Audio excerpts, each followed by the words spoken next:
Well, hello folks, it's Mike again. I just want to welcome you back to Keto Style, and today we're going to be cooking some fried cabbage. We're going to have bacon in it, fried bacon, and I'm going to fry some bacon first to show you how easy this is and how good this is in a cast iron skillet. Now, in a previous video, we actually cleaned the skillet that we had cooked bacon in.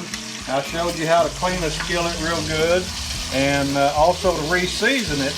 And I usually re-season my skillets with bacon grease. And so we'll go ahead and we'll fry this up real quick. It won't take but just a minute or two here. We've already got some ready. And we'll let this fry up. And in the meantime, I'll tell you what we've got. We've got bacon that we're going to be cooking. I've got my cabbage already chopped up, just fine strips of cabbage. And we've got some summer sausage here that we've chopped up just in chunks, and we're going to fry that up a little bit. And then we've got a red onion that we've cut into strips, and we'll grill them up real good too. And then as far as seasoning, I use Redmond's real salt, and this comes out of Utah, and it's a great sea salt that I use a lot. It's really good. I enjoy that. I've got some pepper we're going to add to it. I've got some garlic that we're going to mince garlic we're going to add to this cabbage. And so we're going to have a good cabbage, fried cabbage and summer sausage meal for New Year's Day. I need to get back over to my skillet here and turn this bacon over because it is ready to be turned. And man, there's nothing like a cast iron skillet for cooking. It's the heat is uniform. You don't have any hot spots in a skillet, and like a lot of the store-bought skillets that you have that has Teflon in them, you couldn't use a metal spatula in it like I do with this skillet here. These skillets here, they'll stand the test of time. Matter of fact, people even actually put skillets like these, cast iron skillets, in their will. People pass them down from generation to generation, and they're just so good. They're durable. You can't hardly, you can't abuse them. Well, you can't abuse them if you don't keep them seasoned and cleaned and everything. But if you take care of a cast iron skillet, it'll take care of you. And the other thing about skillets that they won't do like a cast iron skillet does, a cast iron skillet actually releases iron, and you get iron in your food and in your body. And we all need iron, of course. It's just a trace mineral that we need, and it's so much better than just this Teflon stuff today, this non-stick they talk about. But like I was saying earlier, if you season your skillet well, it's basically non-stick anyway, so you don't have to worry about that. You need to season it after every use. Clean it and season it real good. I'm going to go ahead and pull this bacon and show you what it looks like to grill these other ingredients here that we've got. I'll finish this up in a little bit. I don't want to hold you up on this. Now, one thing that I do have is my grease catcher that I catch excess grease in. We don't want this much grease. And folks, be sure and have you a silicone handle like this for your skillet, because these skillets get hot, and you can use these silicone handles.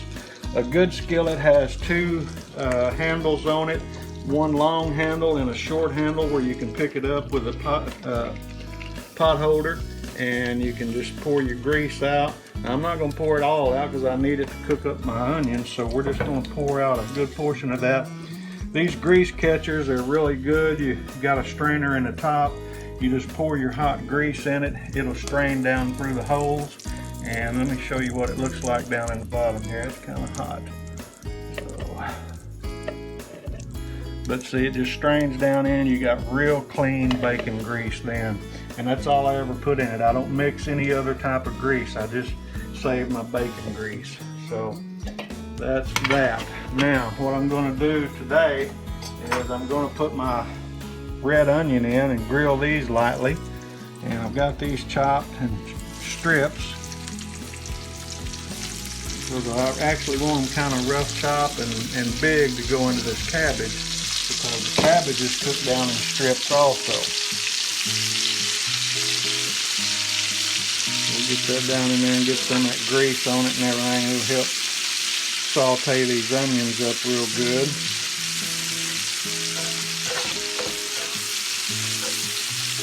Bacon grease is a good fat too. It's a good lard, a good animal fat, and it's good for you. A lot of this store-bought and bean oil, soybean oils, and different things like that, corn oil and safflower oil, all that kind of stuff is really not good for you. But good animal fats like bacon grease and lard and well, olive oil is real good, coconut oil is real good, avocado oil is another good fat. And but as far as cooking, I cook a lot in bacon grease and lard. And so we got these onions, they're going to saute up. And we'll let them do that, and we'll come back to you here shortly and we'll finish all this up. Okay, well, while we were gone, we went ahead and put these other 3 pieces of bacon back in to get them cooked down, and we about got those cooked down. The onions are all sauteed real good. They're not fried up real too far. They're just kind of al dente, if you will.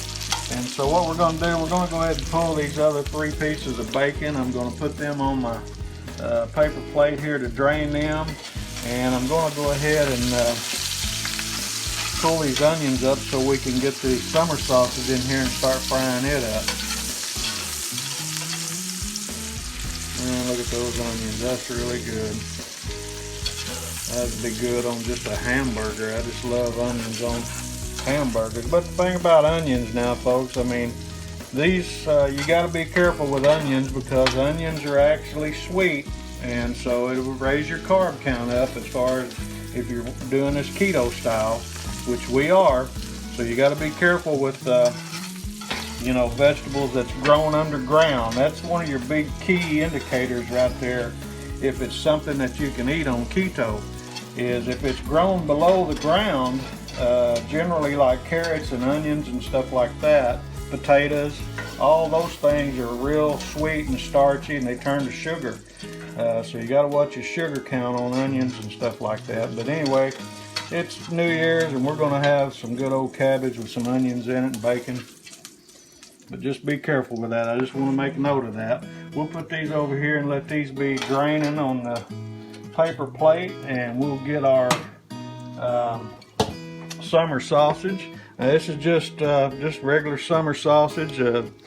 It's nothing special. We just kind of got it chopped up here, and we're just going to heat this up real good. And this is going to go in our cabbage. I want to get all this stuff pre-cooked before we get our cabbage in there, because a head of cabbage, when you first start cooking it, will take up a lot of space in your skillet, but that's okay because it'll cook down. There's a lot of water content in cabbage, and so once it starts cooking down, it will shrink down as it cooks. And then as it cooks down, we'll add all of our other onions and bacon and summer sausage back into that. Anyway, we'll let that get started there and let those all this summer sausage is pre-cooked anyway, and so you really don't have to do this a whole lot. You don't have to cook them a whole lot. You can just brown them, sear them a little bit. Like that right there. And so while this is doing that, we'll let this cook up, and we'll come back to you here shortly, and we'll get that cabbage in the skillet and show you what that looks like, okay? All right, well, we've got our summer sausage in the skillet. We've been browning that up, and I want you to look at the color of that. Man, that is so good. Like I said, this is already pre-cooked, so you don't have to cook this very long to get this the way you want it. Matter of fact, you don't want to overcook it.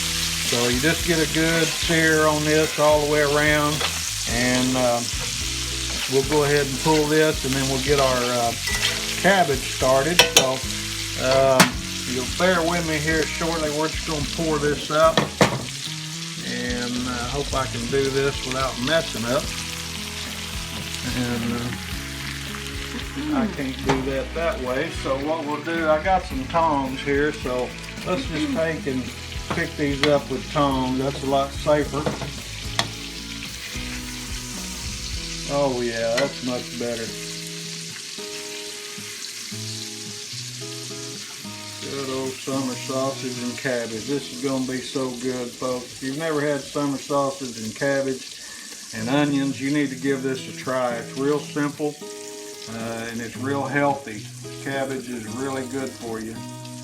It's really a good keto meal, actually. Cabbage and broccoli and cauliflower and stuff like that. Real good. We'll get the rest of this out of here, and we'll set this aside.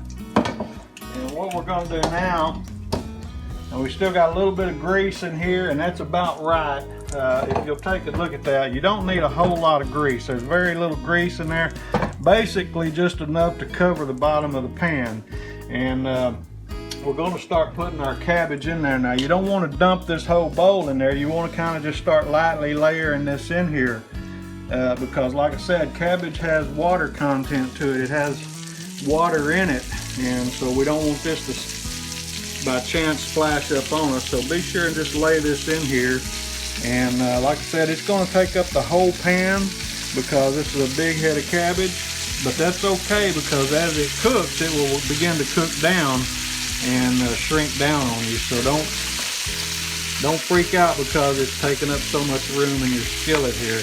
Matter of fact, you may have to do this in stages where you fill it up pretty good little ways, let it cook down, and add the rest of your cabbage to it. So as this begins to cook down, I'll let this cook down and we'll come back to you and show you how this works out, okay? Alright, well, we've got our cabbage cooking down, and folks, I want you just to look at that color. That's just absorbed all those goodies that bacon has left in the skillet.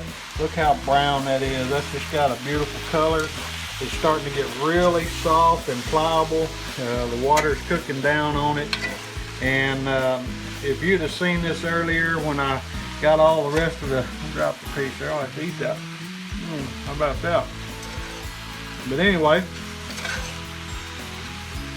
all right, folks, well, we got our cabbage all cooked down, and what I've done, I've taken and incorporated all the other ingredients into this. I've added the summer sausage, I've added the grilled onions to this.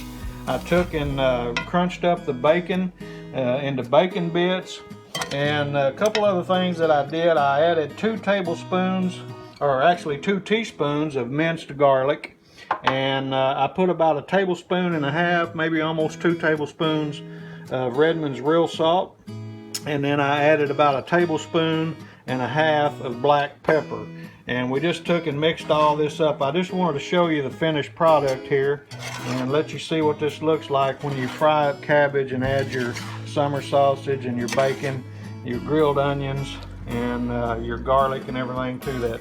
So anyway, that's what it looks like to have fried cabbage. We're going to get this together, have a plate of this, and see what it tastes like for New Year's Day. You guys have a happy New Year's. It's Mike over here at Keto Style. If you like what we're doing, hit the subscribe button, hit the like button on this video, and share it with your friends and family. Share this recipe. I'll put the recipe description down in the description box, and we'll be coming back to you again soon. You guys have a great day.